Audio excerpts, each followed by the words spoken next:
You're listening to Out of Bounds, only on SportsTownChicago.com.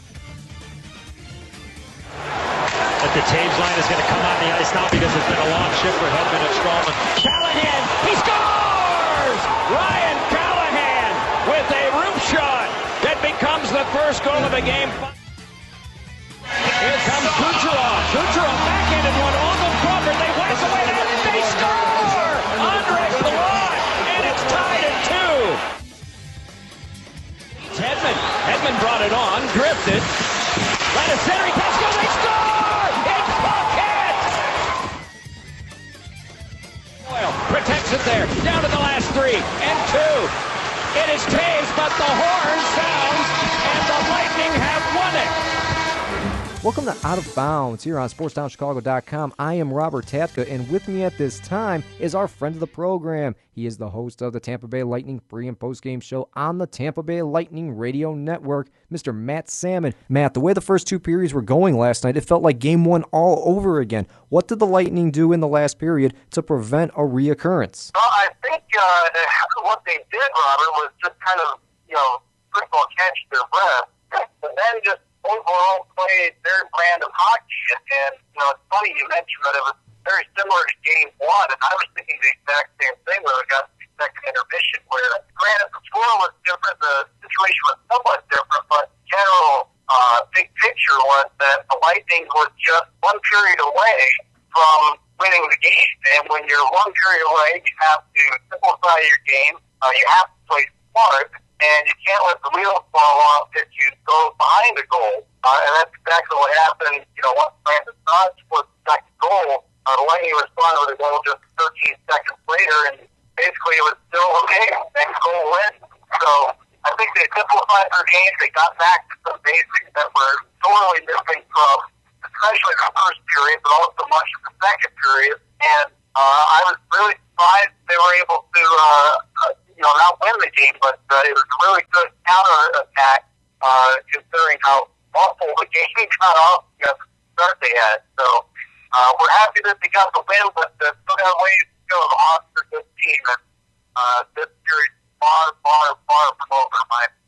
Well, I was going to say, you mentioned the second goal there to tie the game up at 2. There was no show of panic at all. How has this been for the entire year? Has it been like this the entire time? No panic, no real fear on the team. They just answer back as fast as possible? I wouldn't say all year, because there have been some instances where there's a goal that could be deflating, and it turns out to be deflating. And I think the best example is it actually happened twice in the conference final against the Rangers game, or in Game 6. Where the game was close in the third period, but then the Lightning gives up a goal that they probably shouldn't have, and then just things got out of control. They ended up giving them 5, 6, 7 goals in those games. So I think that's part of the lesson for the team, is that when something like this happens, you can't just get down. You have to come back and attack.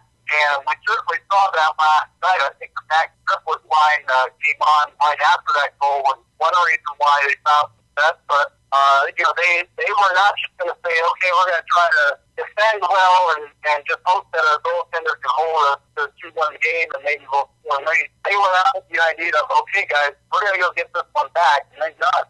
So it's been a hallmark of the team somewhat, I think, 75% of the time this season. But I think the lessons were learned during the playoffs, especially in the conference final, that just because give up a goal doesn't mean you need to give up on the game. In fact, you need to double down and get back to what made you successful. The Lightning confidence has to be sky high right now, Matt. Is there any chance of a letdown going into Game 4? Yeah, well, we certainly hope that's not the case.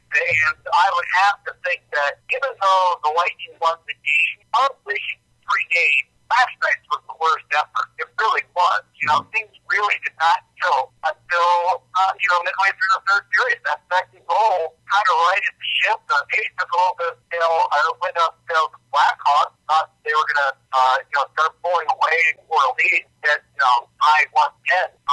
So, I don't think there'll be a letdown. I think they realize that they need to do much better in front of that mission. They need to play their brand of hockey, start to finish like they did in Game 2.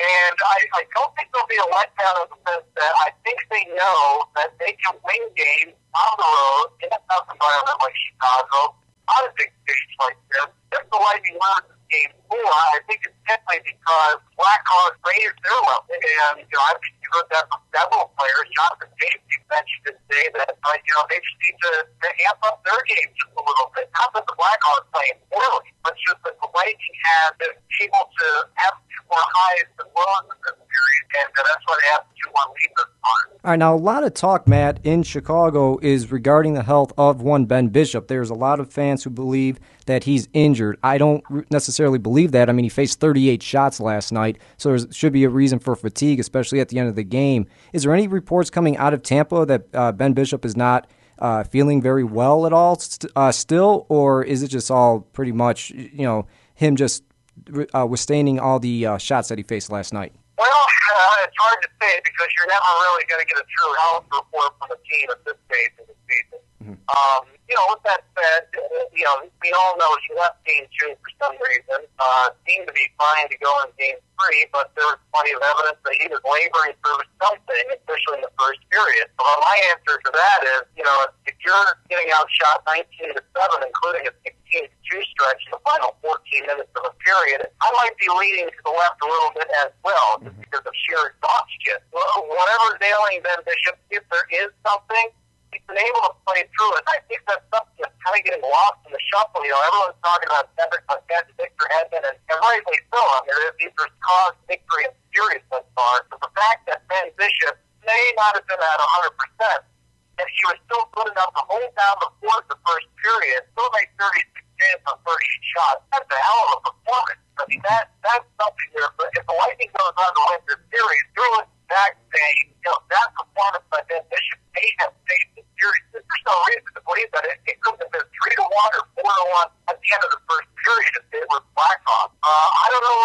what he's dealing with, but I can tell you that there is a difference between hurt and injured. If you're injured, you're not able to get out of it. But if you're hurt, at this stage of the season, you're willing to play through it, find a way to work through it. Hopefully without causing any more damage. And if you can fight your way through it, you'll find a way to play through the game to the job done. Now, Matt, you mentioned Victor Hedman as well as Cedric Paquette. It seems like it's the same names being called for the Lightning's success so far within these first 3 games.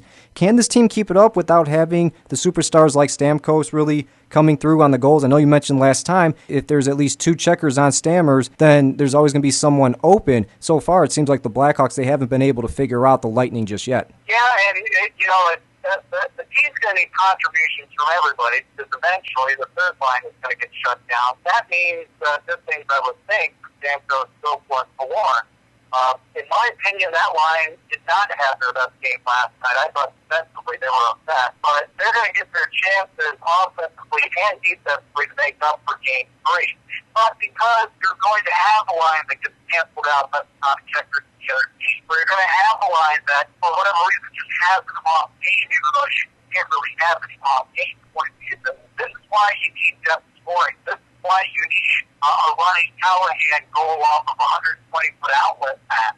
This is why you need Victor Hedman setting up a goal to gain winner for Cedric Paquette, where it was amazing to see. If you watch the replay of that third goal, Victor Hedman skating into the left corner. There are 4 Blackhawks defenders watching Victor Hedman skate into the corner. That's why Cedric Paquette got open in the spot, because the fifth man was throwing his back check. Talk about scoring depth, and you need guys like Cedric Paquette or Ryan Callahan put his back of them. You need contributions from the defense as well to set things up. Victor Hedman on those 2 goals, also Brayden Comer on that key tying goal. Everyone's going to get their cracks at it, but these guys have to keep it going. So, the energy and the opportunity to compete with the third and fourth line has to continue, and again from the defense.